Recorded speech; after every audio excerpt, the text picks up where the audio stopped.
Hello everyone, your voice here and welcome to our channel Sansevieria 101. So for this episode, we're going to add another hallii species into the playlist. And this particular hallii species is known by the common name Lundi Bat. And it was found in Lundi River, south of Masvingo, Zimbabwe.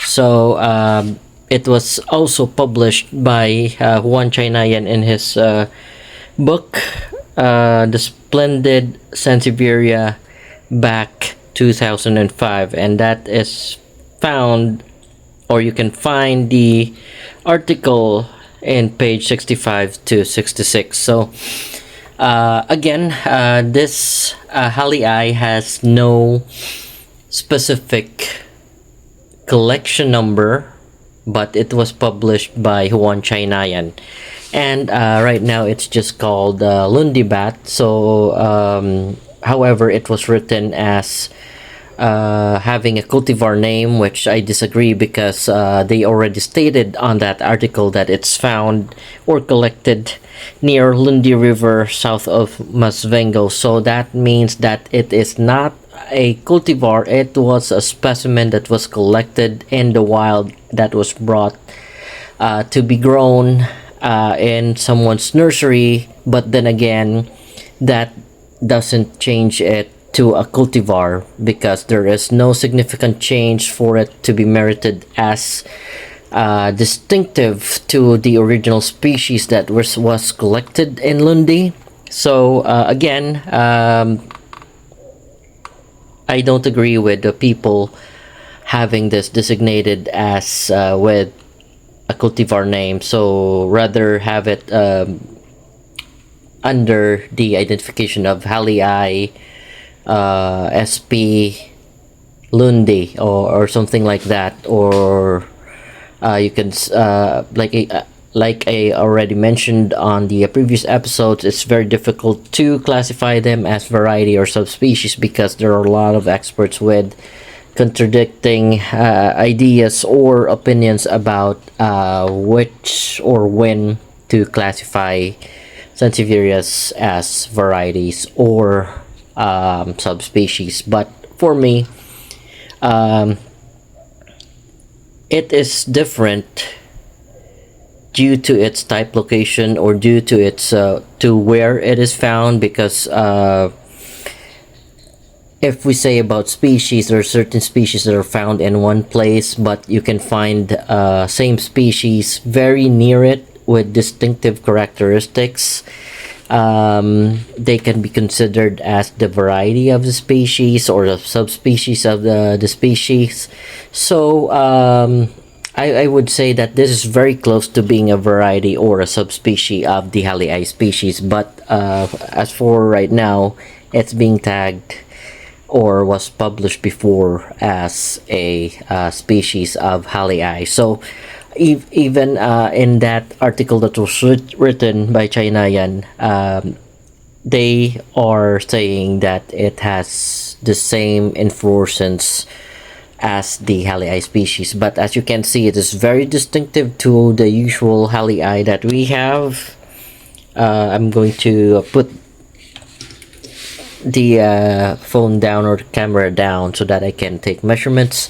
And again, you could see that the blue bat is measuring at around 22 to 24 millimeters or 25 millimeters as what was stated in the book. But Lundi Bat is far narrower than blue bat. So I will start measuring, and there you go. You can see that versus the leaf width, or how thick blue bats are, Lundi bats are way narrower than blue bats. So they're almost double or lesser than double the thickness of blue bat. So this is Lundi Bat, 8.4 millimeters on one leaf. Will take variance of measurements. This one is even narrower,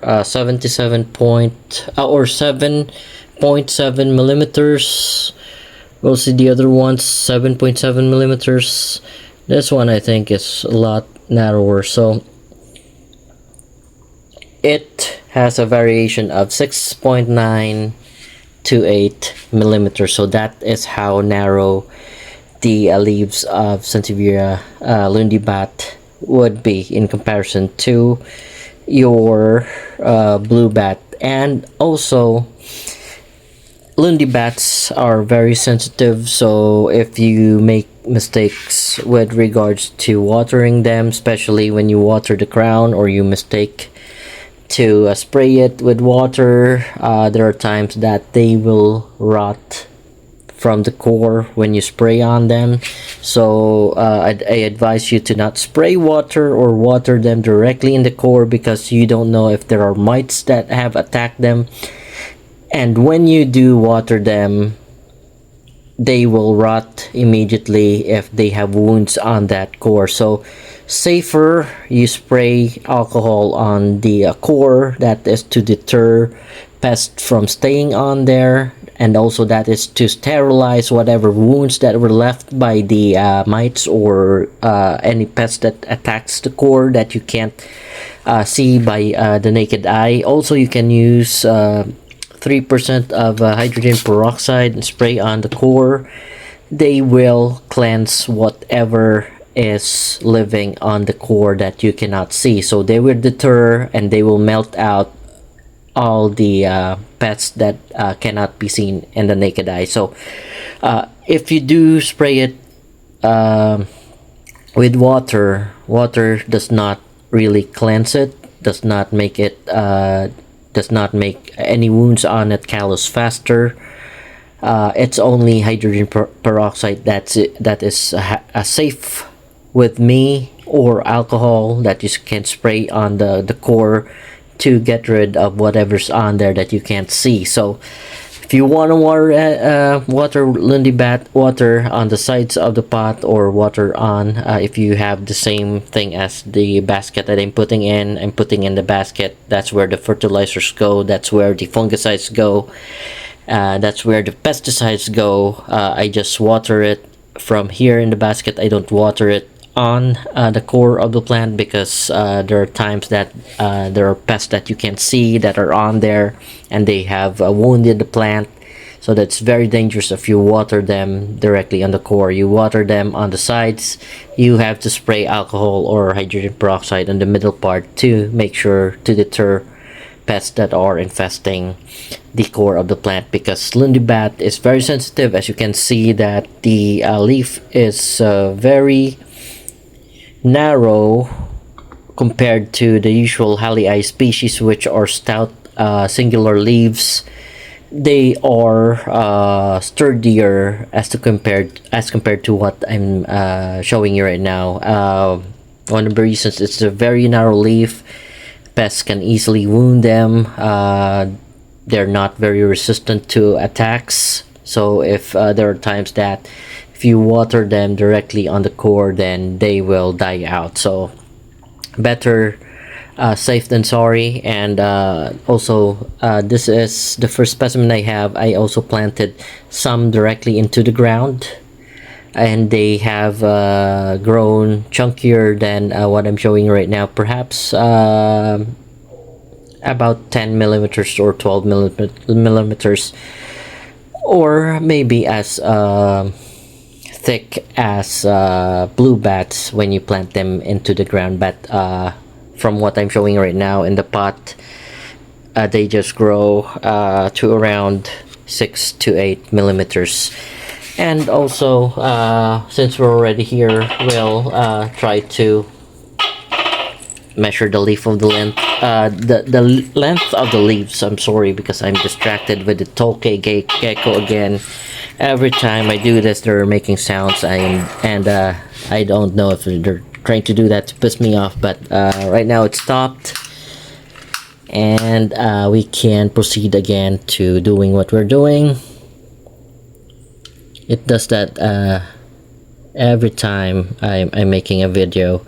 So they started coming back when we started putting some metal mesh on the roofs because the cats would prey on them, but right now there's something to protect them. That's why they came back, and they're starting to make sounds every time I'm doing this. I'm doing videos for the channel. All right, so the longest leaf that I have measured is 13 inches, and we'll measure the shortest as well to get variance. Shortest leaf, probably it's when I got it, so the leaf length would be at 9 to 13 inch. All right, so we've managed to take measurements of the width and the length. What's next would be we'll try the leaf texture. The back part is very rough. It's very similar to very similar to the texture of the hallii species, and it is said to be hallii according to Juan Chahinian as well. So that's why they're called Lundi Bats.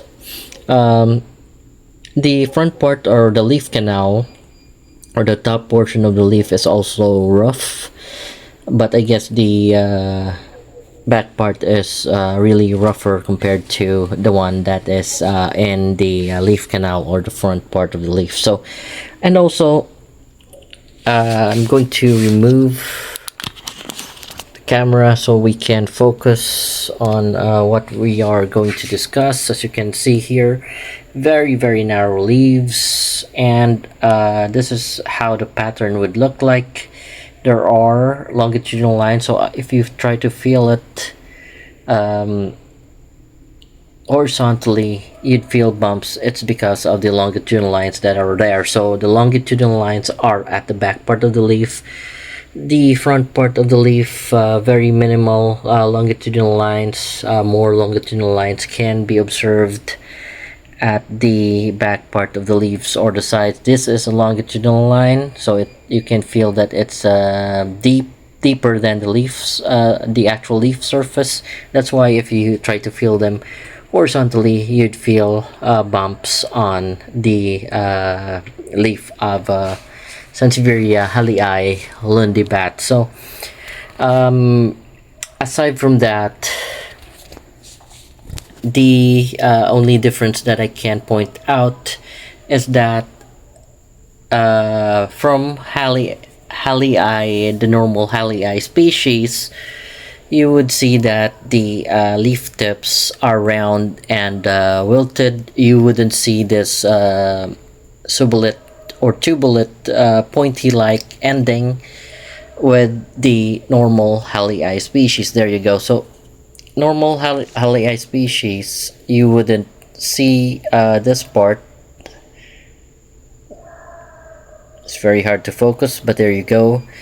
That is not existing in the normal hallii species of Sansevieria, although they are the same. They are said to be the same species, but that is one distinct characteristics. The tips that are subulate or pointy, you wouldn't find them in actual hallii species, because hallii species are having stout tips and they're wilty.